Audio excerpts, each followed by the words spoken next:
irmãos que precisam de cuidado, de um toque do Senhor. A Iracizinha amanhã vai fazer uma cirurgia nos olhos. E que Deus esteja abençoando você, Iraci. Nós estaremos em oração. Tem alguma hora prevista? 4 horas da tarde.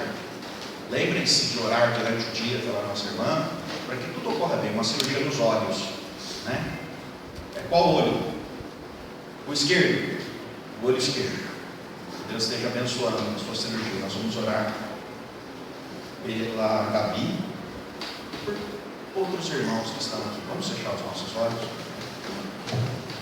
Senhor, nesse momento, ó Pai, nós queremos colocar a nossa vida diante de Ti, pedindo ao Senhor que o Senhor esteja abençoando aqueles que necessitam de um toque de cura nas suas vidas, ó Pai. O Senhor é o Deus da cura, e o Senhor é o nosso Deus, por isso nós cremos em Ti, ó Pai. Que o Senhor esteja abençoando a cirurgia que a nossa irmã Iraci irá fazer amanhã, Pai. Que o Senhor esteja abençoando todas as pessoas que estão envolvidas nessa cirurgia. Tudo ocorra bem, meu Deus. Nós te pedimos que o Senhor esteja cuidando e abençoando a tua serva, Pai. Te pedimos também pela Gabi, Pai, que o Senhor esteja nesse processo, nesse tratamento, Pai. Que as tuas mãos estejam sobre a vida dela, Deus. Que assim como até aqui ela recebeu o cuidado, a proteção e as bênçãos do Senhor, que o Senhor continue abençoando ela. Continue abençoando. Nós clamamos ao Senhor que o Senhor esteja trazendo sobre a vida dela a cura, Pai. Te pedimos pela sua família que eles permaneçam firmes, ó Pai, que eles tenham a confiança no Senhor, e que o Senhor esteja abençoando abundantemente este lado, Pai. Pedimos pelos irmãos que estão aqui, que necessitam de algo do Senhor, Pai. Peço que o Senhor esteja abençoando, ó Pai, a vida deles. Aquela necessidade mais urgente, que o Senhor esteja trazendo resposta mediante a tua vontade sobre a vida deles, ó Pai. Em nome de Jesus que nós oramos. Amém. Vamos abrir a nossa Bíblia em Apocalipse, capítulo 1.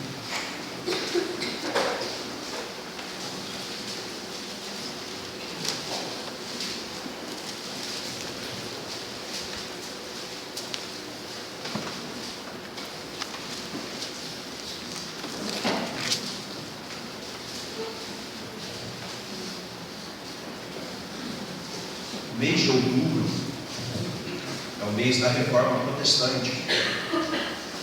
No último dia do mês, dia 31 de outubro, nós, igreja, iremos celebrar os 498 anos da Reforma Protestante.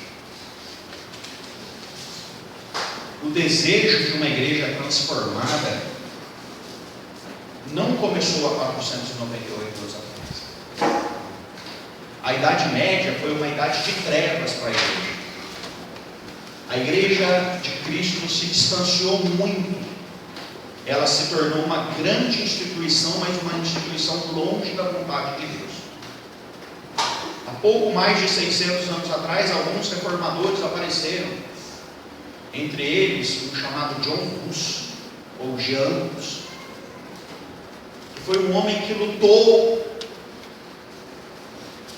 junto depois com um outro e tantos outros que apareceram entre este período da Idade Média, do ano 1400, ano 1500, e lutaram por uma igreja baseada na vontade de Deus.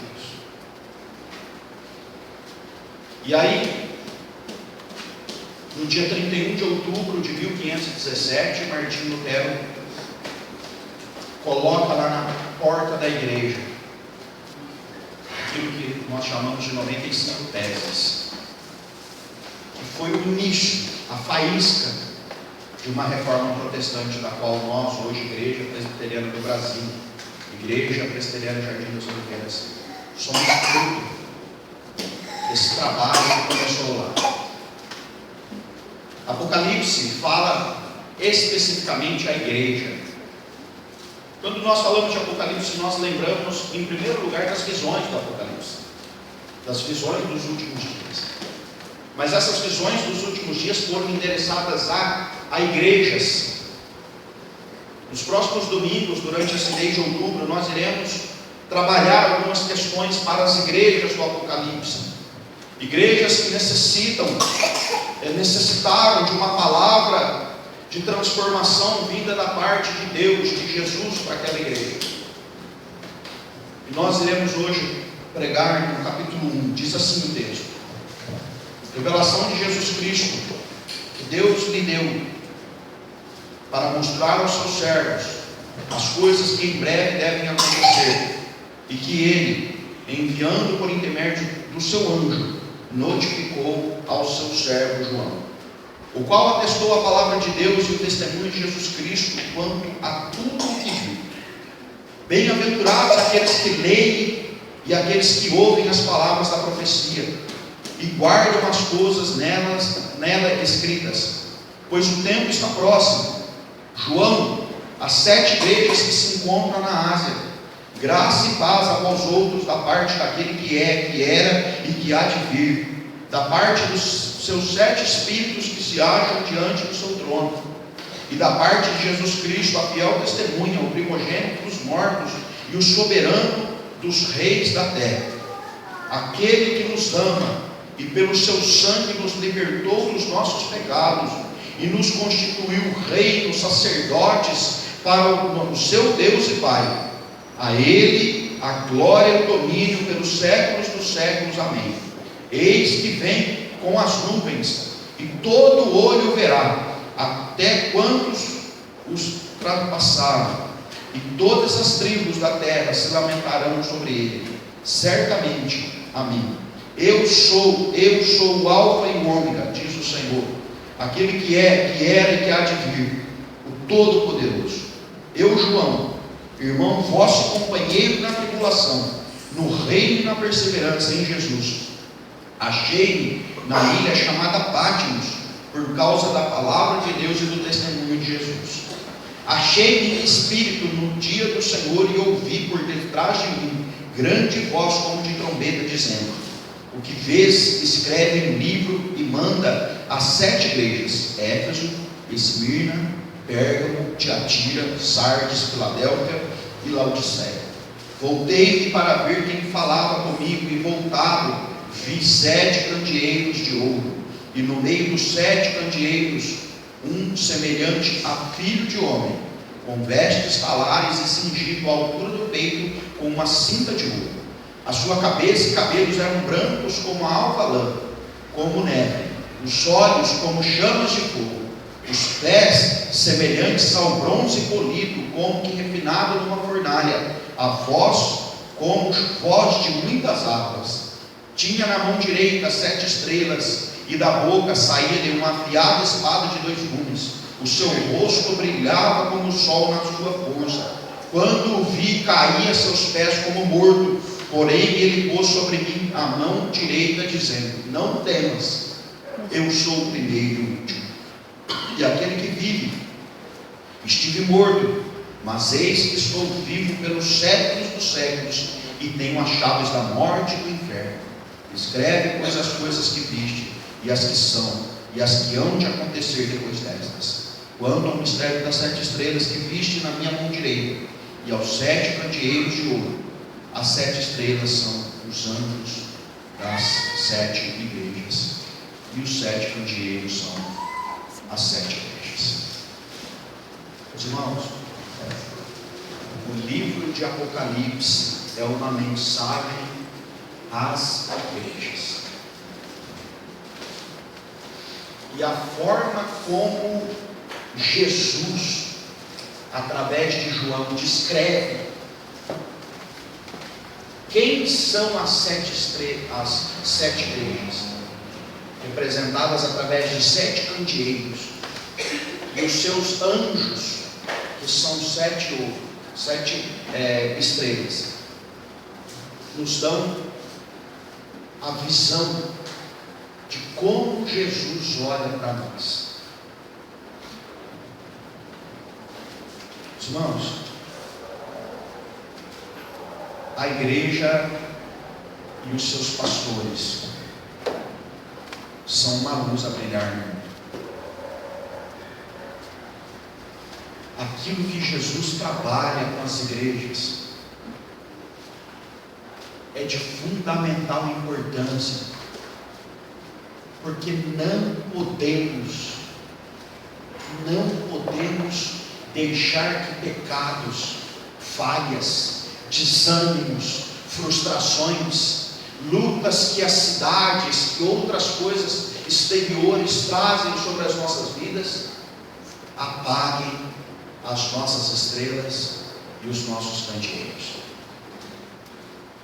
Infelizmente, nós estamos vivendo em um tempo em que muitas das nossas igrejas estão perdendo o seu vigor, e muitos de nossos pastores estão vivendo num céu bem nublado. Meus queridos, falar das lutas, das dificuldades, dos problemas da igreja às vezes dói, às vezes nos incomoda, mas quando nós olhamos para as Escrituras, nós percebemos que quando há um erro, Jesus quer corrigir esse erro. Quando há uma falha, Jesus Cristo trabalha para aquela falha ser mudada. Quando a igreja está desanimada, como morta ou morna, Jesus quer mudar a realidade da nossa igreja. Quantas são as vezes em que recebemos críticas horríveis contra as nossas igrejas, coisas que não dá nem para defender, mas uma igreja fiel, e eu creio que nós somos e seremos sempre uma igreja fiel, é uma luz a brilhar nesse mundo em trevas. Meu irmão, minha irmã, de vez em quando lá na sua casa você precisa tirar algumas coisas, limpar, cuidar, restaurar. Quando existe um problema na parte elétrica da nossa casa, nós precisamos consertar, chamar alguém que domina a situação. Nós estamos vivendo num tempo de luzes, né? É bonito andar na Avenida Brasil à noite, aqueles milhares de LEDs, deve ter custado uma fortuna, brilhando uma luz lá na Avenida Brasil. A igreja de Cristo é uma luz a brilhar no meio do mundo. O que eu e você temos vivido? Quão maravilhoso é olhar para Jesus, o Senhor da igreja. Jesus fala assim, através de João: aquele que nos ama e pelo seu sangue nos libertou dos nossos pecados e nos constituiu reino, sacerdotes para o seu Deus e Pai. A Ele a glória e o domínio pelos séculos dos séculos. Amém. O principal motivo de sermos igreja no mundo é a glória de Cristo. Glorificarmos ao Senhor da igreja. Quando abrimos a nossa voz para cantar um hino, um cântico, quando lemos um texto bíblico ou temos uma oração de adoração na igreja, a finalidade daquilo não é em si mesma. Nós não cantamos um hino ou um cântico porque nós gostamos de música. Nós cantamos um hino ou um cântico para a glória de Cristo. Nós não fazemos um culto pelo simples fato que somos religiosos. Nós nos reunimos como igreja para cultuar para a glória de Cristo. Nós não passamos 24 horas na igreja simplesmente para mostrar que nós somos religiosos. Nós oramos, nós comungamos com os irmãos para a glória de Cristo.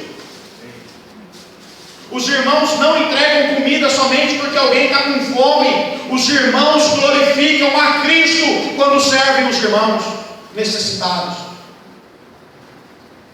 Tudo que envolve a igreja é a glória de Cristo que deve ser direcionada. Isso quebra todo o motivo de orgulho, de vaidade, de soberba, de exaltação. Porque eu e você somos reunidos em um corpo, mas o cabeça do corpo é Cristo. Quando nós olhamos para Cristo, nós sabemos que a Ele é a glória e o domínio pelos séculos dos séculos. Mas ao mesmo tempo, isso não tira de Cristo o amor que Ele tem para conosco, aquele que nos ama. O que Jesus fez por amor a nós? Entregou o seu sangue para nos libertar dos nossos pecados. O amor de Cristo é um amor de atitude. Quando Cristo desceu aqui à terra, Ele tinha uma missão: salvar aqueles que estavam em trevas, aqueles que estavam perdidos. Sabe quem estava perdido? Eu e você. Jesus Cristo veio para nos salvar. Este amor tão grande que Ele derramou sobre a sua igreja, sobre os eleitos de Deus, faz com que nós somos constituídos reinos e sacerdotes para o nosso Deus. Ou seja, hoje nós fazemos parte da família real. Eu não nasci num berço de ouro, né? Mas eu sou filho do rei. Nós, meus irmãos, somos um reino espiritual, reino de Cristo. Ele reina sobre as nossas vidas. As nossas igrejas, elas podem enfrentar lutas, elas podem enfrentar perseguições, difamações, mas nós sabemos de quem nós somos. Nós somos do reino, e nós somos chamados também de sacerdotes. Ou seja, hoje, você e eu, todos nós apresentamos a nossa adoração a Deus. Não é um que faz pelo povo, como um sacerdote lá no Antigo Testamento entregava a sua oferta em nome de todo o povo. Hoje eu e você temos liberdade para entrar na sala do trono de Deus, através do sangue de Jesus, nosso Senhor. Os irmãos, isso muda tudo. Se você for conversar com uma pessoa lá do mundo, que está bravo com a igreja, ele vai falar mal de todo mundo. Tal fulano dá um mau testemunho, tal fulano faz isso, tal fulano faz aquilo, aquela pessoa não merece, eu não entro na igreja por causa daquele, eu não entro na igreja por causa daquele, se aquele sair eu entro, se aquele ficar eu não fico. Quando nós olhamos para Jesus, nós nos damos conta que todos nós somos amados por Ele e comprados pelo seu sangue.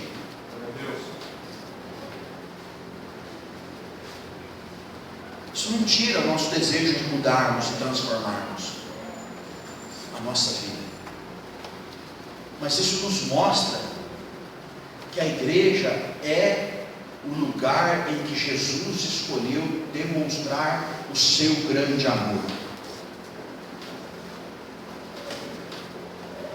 Esse texto fala de um Jesus que vem porque foi.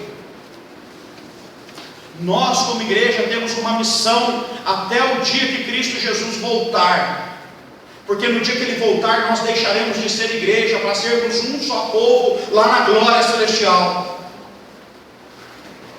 Enquanto Jesus não vem, nós testemunhamos as nações. Ele virá. Enquanto Jesus está lá nos céus preparando o dia que ninguém sabe, nós, igreja, anunciamos Cristo às nações. Com o que nós apresentamos Cristo às nações? Com a nossa própria vida, com os nossos recursos, com os nossos talentos, com os nossos filhos. Meus irmãos, Nós, povo de Deus, temos que parar de cultivar na nossa vida coisas que são nossas. Quando fomos chamados por Cristo para fazer parte da igreja, nós usamos tudo que somos, o que temos, para anunciar que Ele vem. Ele vem. Quando você tem desejo que algo venha logo, você fica inquieto, impaciente. Uma criancinha às vezes não consegue ser segurada quando alguma coisa está prestes a vir.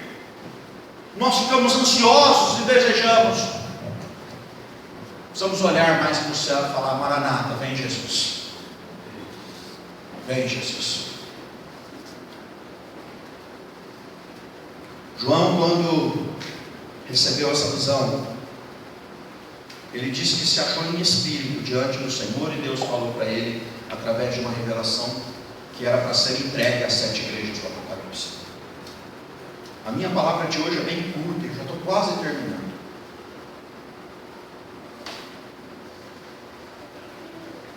Esse texto fala para igrejas. Nós estamos vivendo num período em que pessoas estão desacreditando em igrejas. Existem muitas pessoas vivendo a fé em Deus sem querer se relacionar com a igreja, não é verdade? O grande problema das pessoas que nos cercam é com a igreja. Agora, nós não podemos nos esquecer que Cristo se relaciona com o seu corpo através da igreja. A igreja é importante, extremamente importante. A igreja salva, ela não salva, mas a igreja é salva. Meu irmão, imagine como um grande oceano, em que é muito mais importante estar dentro de um bote, mesmo que ele seja muito frágil, do que estar jogado na água sozinho, sem ter aonde se agarrar e se segurar. A igreja é o barco que sustenta os crentes até a volta de Cristo, quando Ele irá acalmar todas as coisas, transformar todas as coisas. Por mais frágil que seja um bote, ele é extremamente necessário. Por mais frágil que seja um barquinho, ele é importante em dias de tempestade. Quando Jesus olha para esse barco, esse bote, esta igreja, ele compara esta igreja a 7 candeeiros de ouro, que eram as igrejas ali do Apocalipse. E ele fala que existiam 7 anjos de Deus dentro da igreja, que nós entendemos através das Escrituras que são os pastores, os líderes da igreja.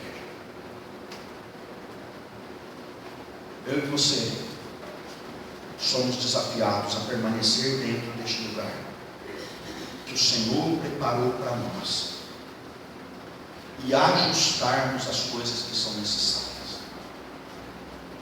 Meu irmão, às vezes você olha para alguém que está do seu lado e você percebe que essa pessoa tem um erro. Em vez de criticá-la, abençoe-a. Às vezes nós olhamos para pessoas que têm personalidades diferentes das nossas e se torna quase que impossível continuar me relacionando com essa pessoa. Saiba que é extremamente importante que eu olhe para o meu irmão como um igual a mim.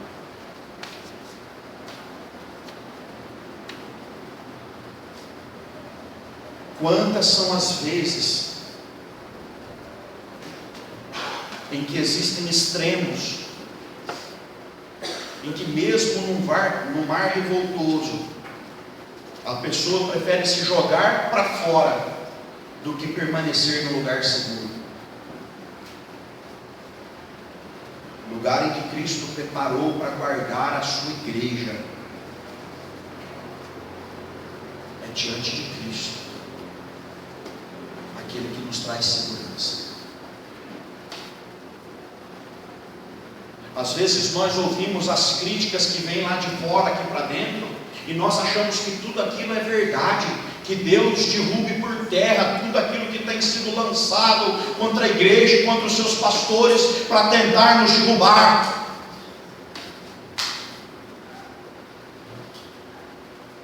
É claro que algumas que se dizem igreja, na verdade já deixaram de ser igreja há muitos anos, mas eu creio que neste dia milhares, milhões de pessoas já se reuniram, estão se reunindo, ou ainda se reunirão para cultuar ao Deus da nossa vida, crentes fiéis, igrejas fiéis, pastores fiéis. Que Deus preserve a nossa igreja dos ataques. Muitas vezes aquelas setas que são lançadas lá de fora atingem a nossa igreja, mas que no nome de Jesus Ele nos proteja, e que não seja da sua boca que saia alguma coisa para difamar o nome de Deus, para difamar um servo de Deus, para difamar um irmão seu da igreja. Que Deus coloque freio na nossa língua, que Deus transforme a nossa mente, para que eu veja o meu irmão como um amado do Senhor, para que eu veja o meu líder como um servo de Deus, que Deus nos colocou lá na frente da igreja, para servir a Ele e a igreja. Meu irmão, no nome de Jesus, aquilo que Deus começou aqui na sexta-feira, é para que nós sejamos uma igreja forte e vigorosa. Eu peço aos irmãos, orem por mim e por minha família. Orem pelo meu casamento e pela minha filha. Orem pelo meu ministério. Quando você ver uma falha em mim, apresenta isso diante de Deus. Ou melhor, nem procure falhas. Irmãos, quando nós amamos muito uma coisa, nós protegemos aqui.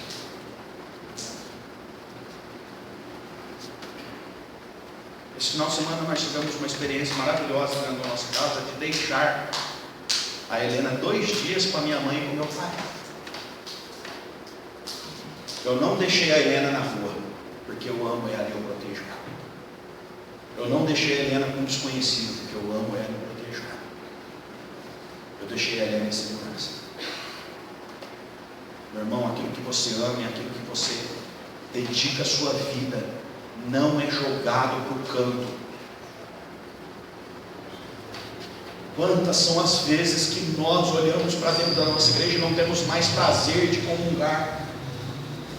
Quão triste é ver igrejas abatidas, cansadas, feridas, igrejas que estão se degladiando dentro de si e se matando. Como é terrível ver igrejas frias. Como é triste sair de um culto em que Deus não está presente. Ou como também é terrível participar de algumas celebrações tão fervorosas, mas tão humanas, e nada espirituais, verdadeiramente. Ah, como eu tenho orado, como eu tenho sonhado pela nossa igreja. Aquilo que Deus está nos levantando a fazer é cuidar deste lugar que Deus preparou para nós sermos membros. Aquilo que Deus está colocando no nosso coração é para que nós nos rendamos a Ele.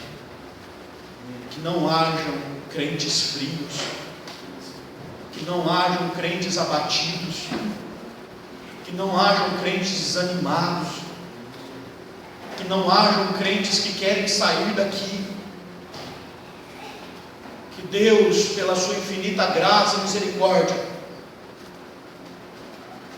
cuide daquilo que precisa ser cuidado dentro da nossa casa.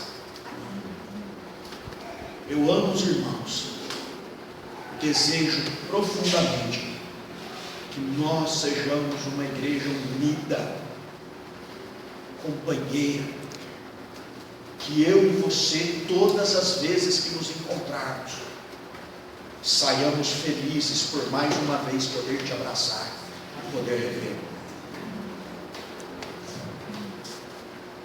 Pelos próximos domingos, meus irmãos, nós iremos tratar questões profundas das igrejas. Eu te convido a estar presente aqui, a vir buscar direção nessas questões. Aquilo que Deus está preparando para nós aqui, eu tenho certeza que é imperdível. Amém? Amém. Saia daqui se lembrando que aquele que nos ama e pelo seu sangue nos libertou dos nossos pecados e nos constituiu reinos sacerdotes para o seu Deus e Pai. A Ele a glória e o domínio pelos séculos dos séculos. Amém. Eu quero orar por você nesse momento. Gostaria que você fechasse os seus olhos, se colocasse na presença do Senhor.